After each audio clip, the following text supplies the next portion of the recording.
My girlfriend brushed past me at her company's annual gala, didn't even glance my way until her coworker whispered, "You're mine for the night." The moment hit me like a ton of bricks. She dragged me to this over-the-top networking event at some fancy downtown hotel, insisting I needed to mingle and make connections. I hate these things, but she wanted me there for support.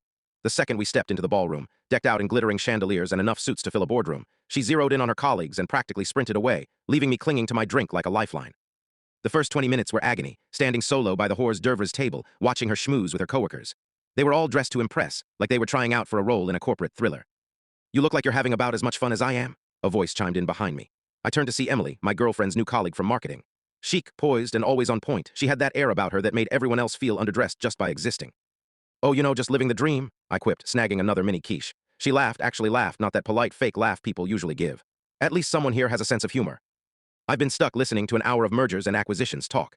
We started chatting about something other than work, and I discovered she's into some really cool sci-fi novels.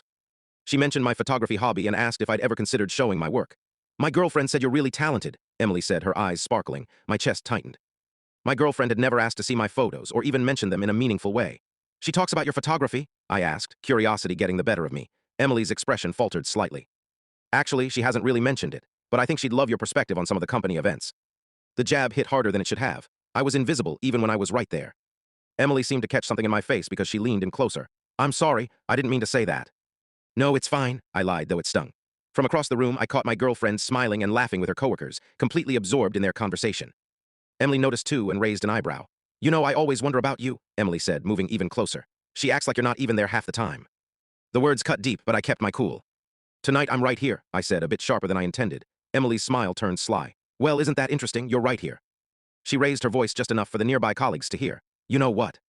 Forget about her for tonight, you're mine."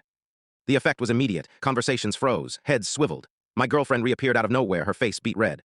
"What did you just say to my boyfriend?" she demanded, her voice ringing across the ballroom. Emily shrugged with practiced innocence. "Just trying to make him feel included since you seemed busy." My girlfriend grasped my arm like she was staking a claim. "We're leaving now." The ride home was 20 minutes of glacial silence. Finally, as we pulled into our driveway, she spoke up. "I'm sorry about Emily, that was really unprofessional." I turned to look at her. "How did you even know what happened?" Her mouth opened, then closed.